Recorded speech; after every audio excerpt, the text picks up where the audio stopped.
नमस्कार, मी chef Swanand Joshi. Food life with स्वानंदमध्ये तुम्हा सगळ्यांचं मनपूर्वक स्वागत करतो. मंडळी, ज्यावेळी स्वयंपाकाचा पूर्ण कंटाळा येतो आणि घरातल्यांना काहीतरी वेगळं खायला हवं असतं, त्यावेळी काय करायचं असा प्रश्न आपल्याला पडतो.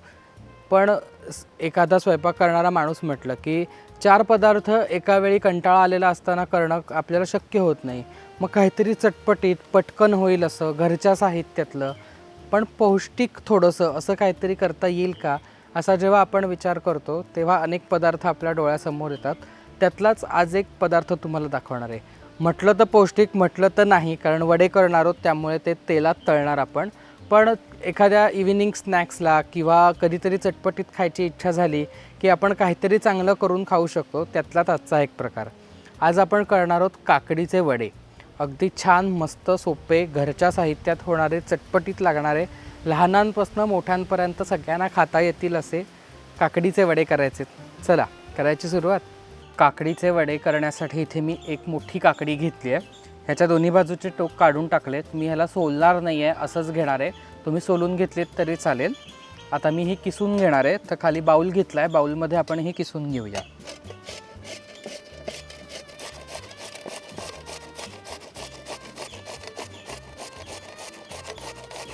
इथे मी सगळी काकडी छान किसून घेतली आहे.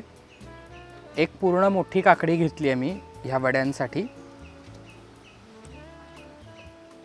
आता इथे ह्यामध्ये घालणारे हिरवी मिरची, साधारण 2 तिखट हिरव्या मिरच्या मी घेतल्या आहेत. बाकी एक्स्ट्राचा मसाला कुठला आपण ह्याच्यात घालणार नाही आहोत. हिरवी मिरची आणि जिऱ्याची चव आहे ह्याला, तर त्याच्यासाठी इथे हिरवी मिरची घेतली आहे, ती घालूया. 1 चमचाभर जिरं घालणार आहे मी.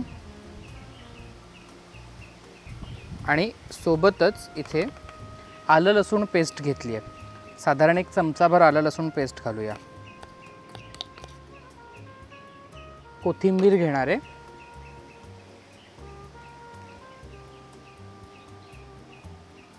हे सगळे जे जिन्नस आहेत ते काकडीला आपण लावून घेऊया.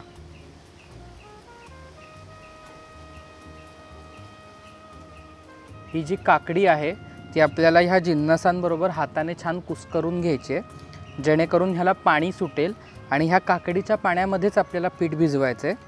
इथे मी सगळे जिन्नस मिक्स करून घेतलेत. आता आपण ह्यामध्ये चवीप्रमाणे मीठ घालूया.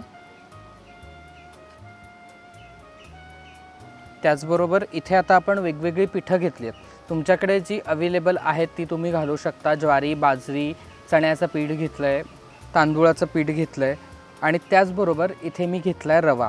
आता सगळ्यात पहिले आपण रवा घालूया. 1-2 चमचे रवा घालणार आहे.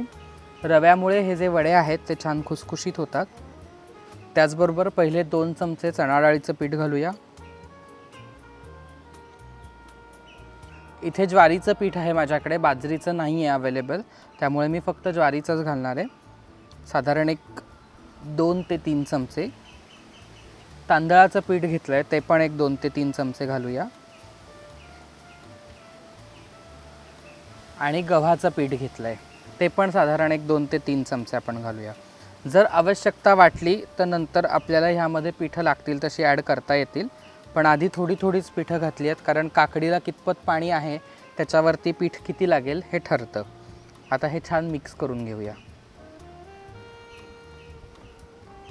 तुम्ही इथे बघू शकता हे पीठ अजून बऱ्यापैकी सैल आहे.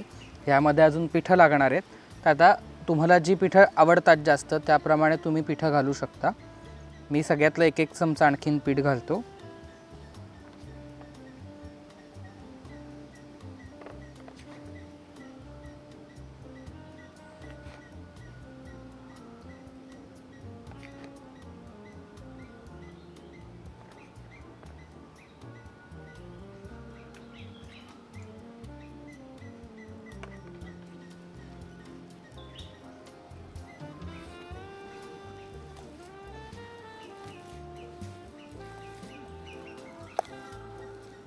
इथे तुम्ही बघू शकता हा गोळा मी भिजवून घेतला आहे. खूप घट्टही नाही आणि एकदम सैलही नाही, असा आपल्याला मीडियम गोळा बनवायचा आहे, ज्याचे आपल्याला गोळे करून वडे थापता येतील. साधारण इतपत हे पाहिजे.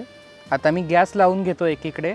जोवर तेल तापतंय तोवर आपण ह्याला रेस्ट करायला ठेवूया. इथे आपलं पीठ जे आहे ते आता 5 मिनटं रेस्ट झालं आहे. एकीकडे मी तेल तापत ठेवलं आहे वडे तळण्यासाठी. वडे थापण्यासाठी केळीच्या पानाचा वापर करणार आहे. थोडंसं तेल घेतलं आहे हाताला लावायला आपण थोडं हाताला लावून घेऊ तेल आणि सोबतच थोडंसं तेल जे आहे ते केळीच्या पानाला पण लावूया, म्हणजे आपला जो वडा आहे तो ह्याला चिकटणार नाही. आता पिठाचा एक गोळा घेऊया छोटासा, हातावरती गोल करून घेऊ आणि जसं आपण भाजणीचा वडा थापतो त्याच प्रकारे आपल्याला हे करायचे.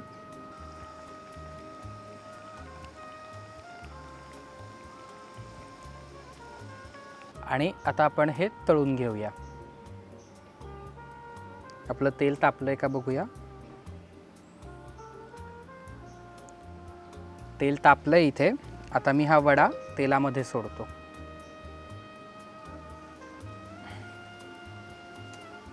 छान सोनेरी रंग येईपर्यंत आपल्याला ह्याला तळून घ्यायचं आहे. जोवर हा वडा होतोय तोवर आपण दुसरा वडा थापून घेऊया.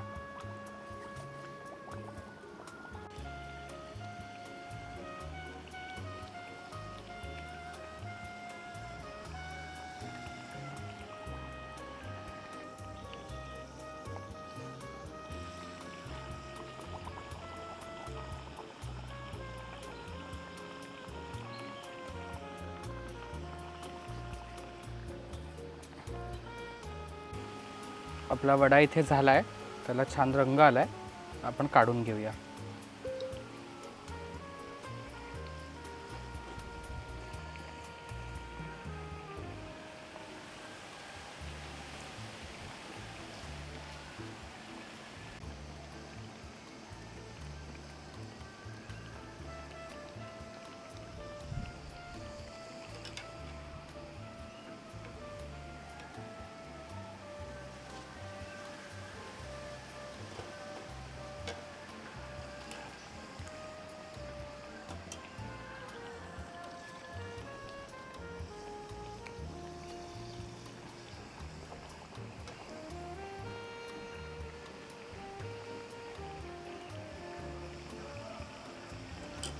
तुम्ही ते बघू शकता, आपले काकडीचे वडे इथे तयार आहेत. छान क्रिस्पी झालेत वरनं, पण आतनं छान सॉफ्ट आहेत. तुम्ही पण नक्की करून बघा.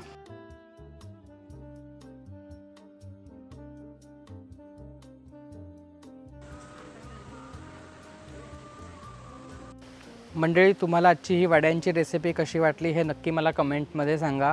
आणखीन वेगवेगळ्या प्रकारे तुम्ही ह्याच्यात काय इनोव्हेशन करू शकता तेही मला सांगा. जर तुम्हाला सुचत असेल काही तर नक्की आपण ते ट्राय करू. आणि अशाच नवनवीन रेसिपीज पाहण्यासाठी आपल्या चॅनलला सबस्क्राईब करा, जास्तीत जास्त लोकांपर्यंत शेअर करा. धन्यवाद.